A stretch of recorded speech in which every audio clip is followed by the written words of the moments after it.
Right, ladies and gentlemen, azvina kumira zvakanaka ndauya panapa nenyaya yandiri kusangana nayo pa Daily News Zim iri kubuditsa nyaya pari kunzi the government has set 150 as the minimum salary employers should pay their employees.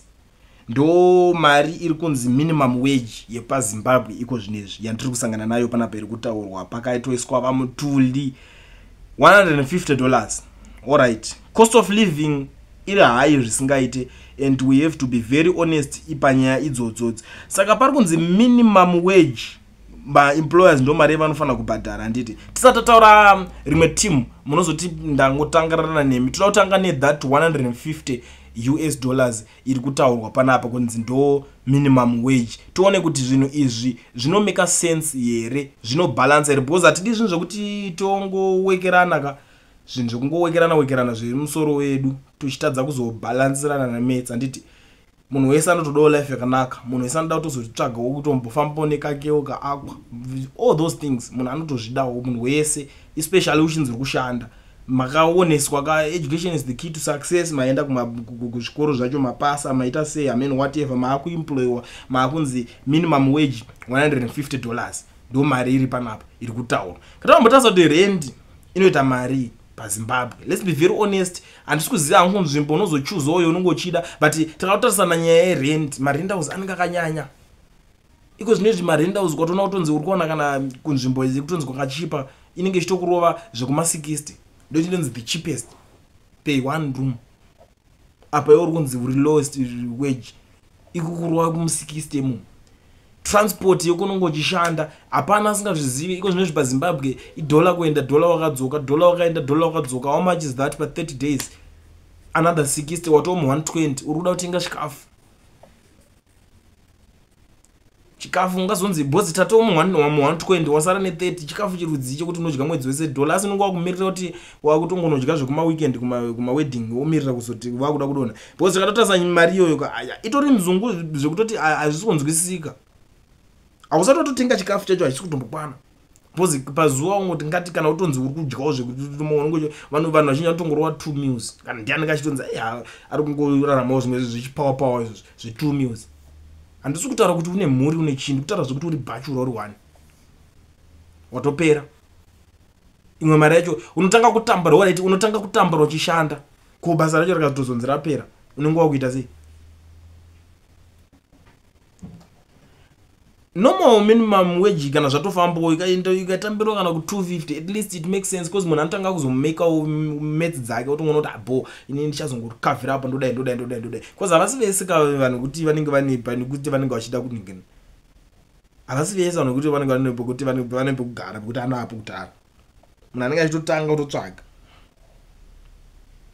mwedzi wese uchimukira onzi 150.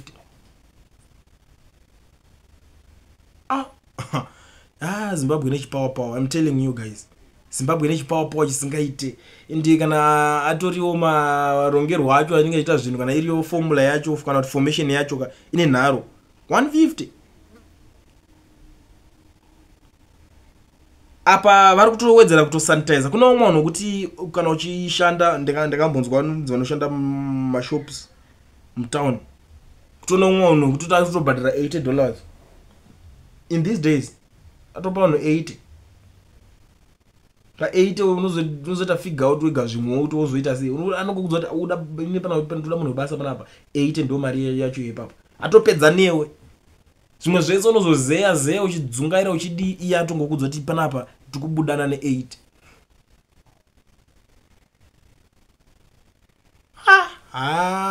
Ndo yacho yatinenge tichitaura, ndo pamunenge muchinzwa paya tichiti tikabuda panapa takutanga kutaura nyaya, tichitaura kuti tanga nokulike this video kuti zvipoikane. Munenge muchiti uyu mufana anopenga zvebasa rechi, kune vanoida, uri kuida here, ngationesane. Izvi bose hazvina kuti ani kana kuti ani, real life issues hazvina kuti ndiwe ani, isedha kana kuti uri kutomboenda kuningirikeni unotopedzerawo kuti unototi panapa this life iri kutondibata. I think pamwe hazvisi kurelata zvandiri kutaura. Pamari yacho yese unopfeke chiko, hauna kana zvimwewo zvekumboitawo nemari, uri kutoshanda uchitambura, iri kutadza kuti kuchengeta mari yacho already unenge uchitonzi uri kutopuwa iwo. inenge ichitotadza kuti ukwanise zvinhu zvauri kuda because dambudziko razoitika riri pacost of living ngatikunongoti alright tikuti mukuti 150 iri reasonable palowest wage. What about cost of living? Iri kuzotengei pamwe muri kuti kumafigures iri right, ngatitaurise kuti uri kuzotenga chii nayo.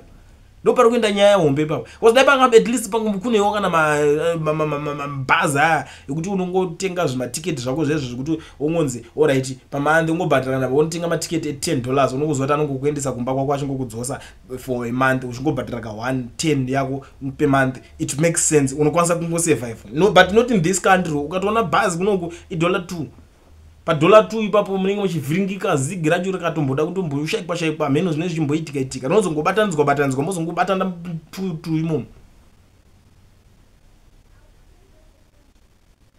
obva watonzi kutongoriska kutongorarama. Saka inenge tumuti $2. Zimbabwe inotorwadza zvekutoti inotomboda kuti vanhu totomboonesana kana muchiti ngirikini mari dzamunenge muchitaura idzi ko imi macho muri kumbotambirawo mari. Zvakakosha kuti tionesane kuti vana mutuli mari dzamutoura idzi negovernment yenyu ameno kana dziri dzomesi dzenyu imi macho muri kumbopuwa mari. Poongororwa poonekwa kuti zviri kubhalansa zviri kumeka sense here because kune zvimwe vanhu hazviiti kuti varambe futi mabasa acho because unotoona kuti chero inini ndakada kuti ndikuda kutondikana unenge uchitoshanda. I think izvi munokwanisa kurelata zvandikutaurira kuti unenge uchitoshanda futi pabasa pako pori kutoshanda patoyanhu kana every day vachitsvaga mabasa zviriko unongofamba vanhu vachitotsvaga mabasa ndotsvaga basa zvinenge zvichitoitika izvozvo zviriko zvinotoitika izvozvo and I know. Saka zvinofamba sei manje tinowina sei senyika tinoenda because at the end of the day pane pachida kuti pagadziriswa zvinhu zvekuti vanhu tingoti tabalanzirwawo neupenyu tese tongoti zvingoraramika ombijana kungosqueezawo chete tisati tombota zvekuti mabasa acho ari kunetsa tombosqueezikawo kuti vari kushanda vacho at least wo zvomekawo sense because munhu ari kushanda akawanawo something chinonzwisisika economy ndo itowedzera kutonaka kwairi kuita zvaachazoitawo nemari yakewo zvacho zvinenge zvakuita kuti itange kubalansa. Bitterness yese nemazimbabwe zvese zvinenge zvichiteka zvezvo zvehasha zvichi zvinenge zvichitwa navanhu zvezve inofunga kuti chii chinenge chiitika. Dziri kushota mari, dziri kushota.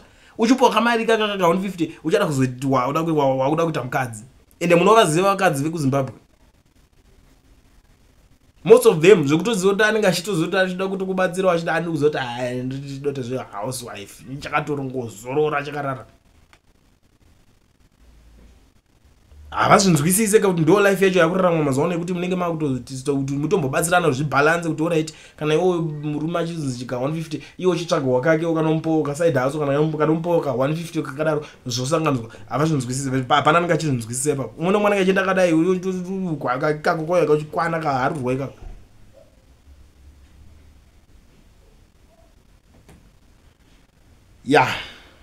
Zimbabwe hatazera nayo.